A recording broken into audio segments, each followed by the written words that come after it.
Hello everyone, good morning to all.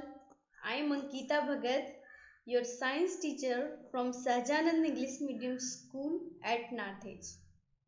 So students, today we are going to start our new chapter from class 8, that is combustion and flame.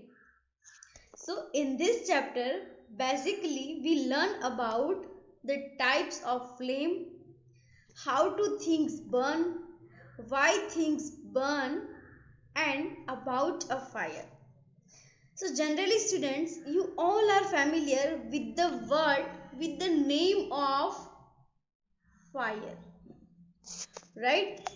So the fire is really important in our life. We cook food with the help of fire.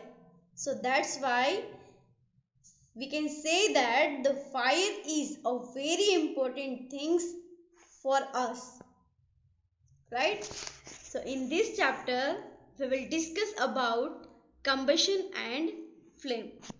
So first we are discuss about what is combustion. Now recall the activity of burning of magnesium ribbon performed in a class 7.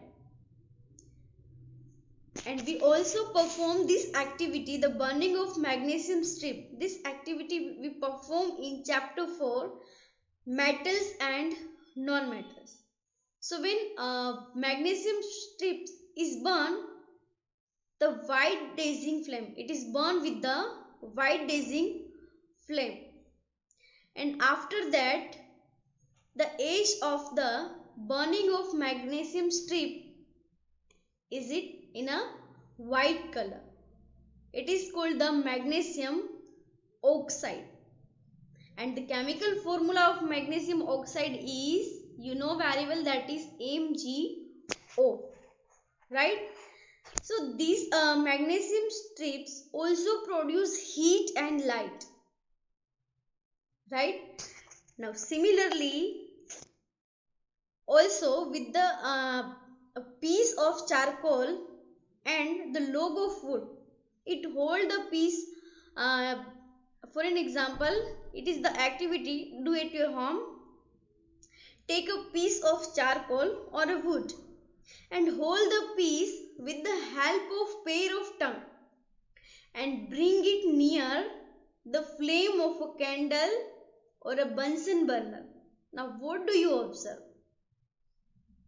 So you observe that the charcoal burns in air, and we know that the coal too burns, and the they coals to burns and burns in air, producing carbon dioxide, heat and light.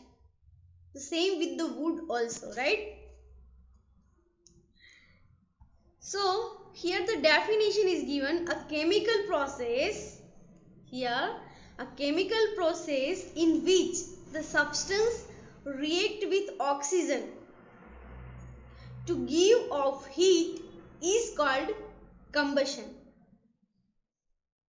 Again I repeat, a chemical process in which a substance react with the oxygen to give a heat is called combustion.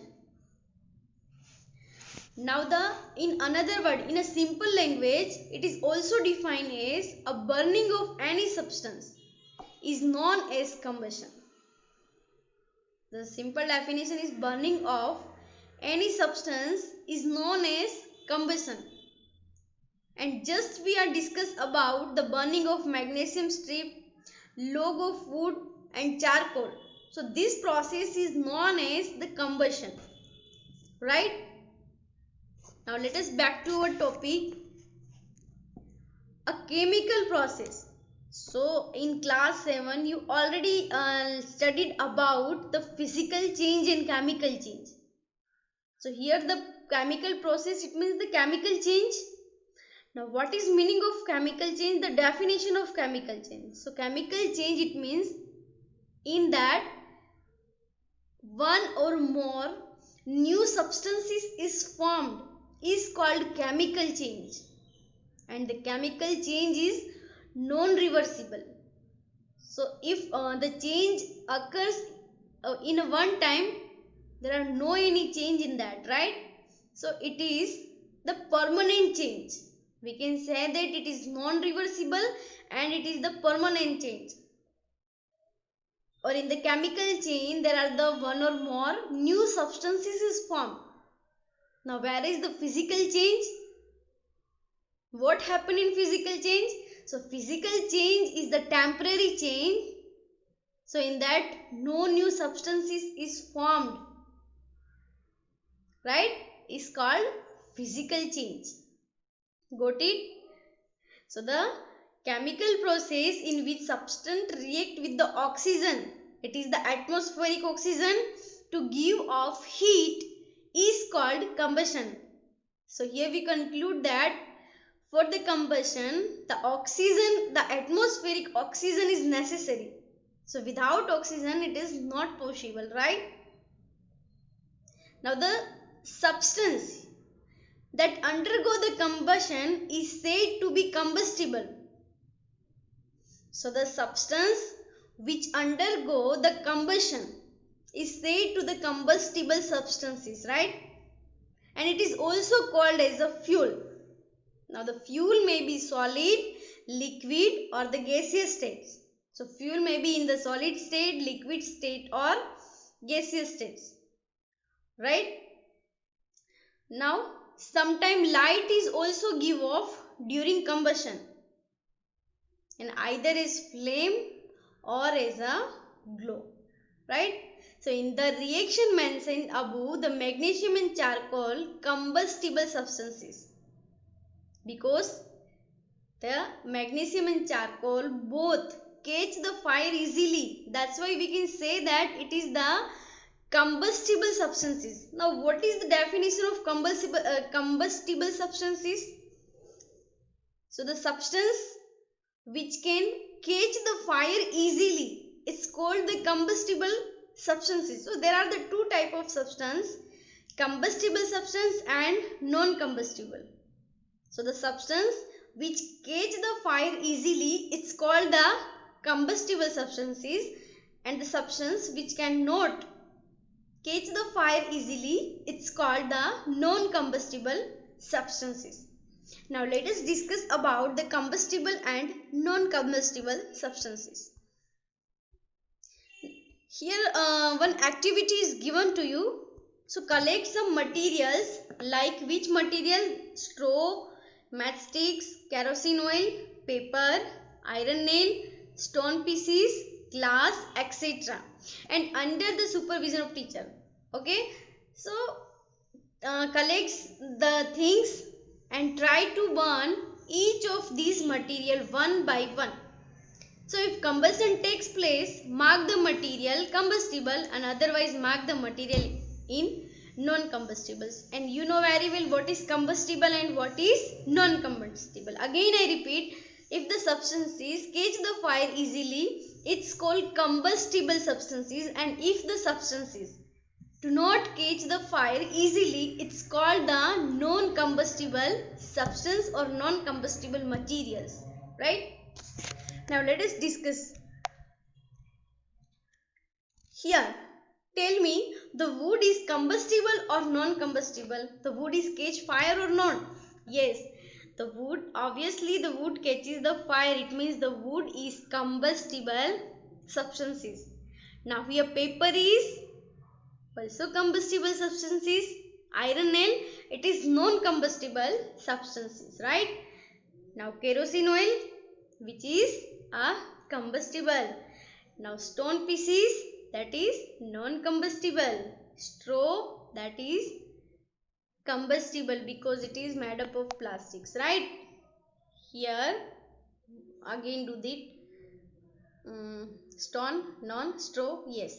So charcoal is a combustible, matchstick it is the rapid combustible, and glass it is non-combustible material. So we can say that the wood, paper, kerosene oil, straw, charcoal, matchstick, these all are the combustible, and the iron nail, stone pieces, glass, these all are the non-combustible substances, right? Now here the activity is given for that. Here the activity is given to you. So experiment to show that the air essential for burning, right? So the activity for the air is essential for burning. Now first of all, apparatus required for this activity is here given, that is candle, matchstick, wooden block, then glass chimney and glass light, right? So first of all, fix the lighted candle on a table. You can see in the case 1, here the 3 cases is given to you. First of all, see in the case 1, fix the lighted candle on the table and put a glass chimney over the candle and rest it on a few wooden blocks. So here you can see in the figure, here wooden blocks is given to you. So place the glass chimney over the wooden block, right? So place the glass chimney over the wooden blocks in such a way that the air can enter in the chimney, and after that observe what happened to the flame. Now in the second case, remove the wooden blocks that is at the bottom of glass chimney. You can see in the figure B, remove the wooden blocks and let the chimney rest on the table, and again observe the flame. And after that, in the third case, that put the glass plate over the chimney and watch the flame again, observe the flame again, what happened. So we find that for the combustion air is necessary, right? So the candle burns freely in case A when the air can enter chimney from the below. In case of B, so air does not enter in the chimney below, right? So the flame flickers and produce smoke. So in case of C, the flame finally goes off because the air is not available, right? Now let us see the activity. Do you think oxygen is essential for combustion? Let's perform an activity and test it out. Fix 3 burning candles on a table and cover them with glasses whose bases have been removed. Now, put the glass over the first candle in such a manner that it rests on 2 wooden blocks, as you can see on the screen. Place the glass over the second candle in such a manner that it simply rests on the table. And place a glass plate over the third candle. There you go. Now what do you observe? You will observe that the candle burns freely in the first case. What happens in the second case? The flame flickers and produces more smoke before going off. And what about the third case? In the third case, the flame goes off as soon as it is covered with the glass plate. So, we can say that the presence of air or oxygen is an essential requirement for combustion to take place. So from the activity we conclude that for the burning, for the combustion, the atmospheric air or oxygen is essential, right? Now activity 6.3. Before that, one more important point is that in the sun, heat and light are produced by the nuclear reactions. Again I repeat, in the sun, heat and light are produced by the nuclear reaction, and you will learn about this process in the higher classes. So about the nuclear reaction you learn in the higher classes. Now let us see the activity 6.3. In activity 6.3, place a piece of burning wood or a charcoal or an iron plate or tawa and cover it with the glass jar or a tumbler or a plastic jar. Now observe what happened. So after few minutes you observe that the charcoal stopped burning. The charcoal stopped burning after some time. Why? Because the contact with the atmospheric air is break. That's why it stopped burning. So just we see the activity, the atmospheric oxygen, the atmospheric air is essential for the burning. It's essential for the combustion. And here the contact between the atmospheric air is lost. That's why it stopped burning. Right?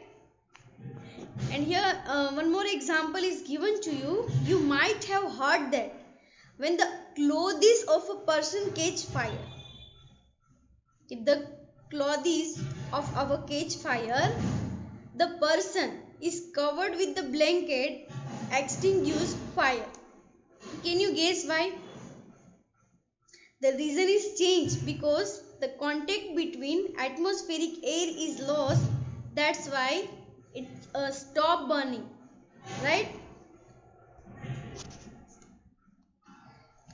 Now recall some of your experience. So does a matchstick burn by itself? How does it burns? No, the matchstick, if you rub the matchstick, then it is burned. And you might have had an experience of burning of piece of paper. I think you all have an experience of burning of piece of paper. So does it burn when the burning matchstick is brought near to it? So does it burn when the burning of matchstick is closer near to it? Now the second one is, can you burn a piece of wood by bringing a lighted matchstick near it? No, you cannot. So what is the reason behind it? Now let us discuss all questions in this chapter, right? So for an example, if you take a kerosene. So if you take a kerosene and spread on the floor, and if you take the matchstick closer to the kerosene, closer to the floor, it catches the fire rapidly. Right? And if you take the another substance, for an example wood, if you take the wood and think about what happened with the wood. So it will burn or not? No, it will not burn easily, right? You need to heat it first. You need to heat it the certain period of time, and after that it will burn. Why it is happen? The kerosene burn rapidly, the kerosene catches fire rapidly, and the wooden box takes time to heat it. Why? Because the reason is ignition temperature. What is the definition of ignition temperature? Here the definition given, the lowest temperature at which a substance catches the fire is called ignition temperature. Again I repeat, the lowest temperature at which substance catches the fire, it's called its ignition temperature. So we can say that the substance whose ignition temperature is low, it catches the fire rapidly, and if the substance whose ignition temperature is high, which catches the fire, it takes the time to catch fire, right?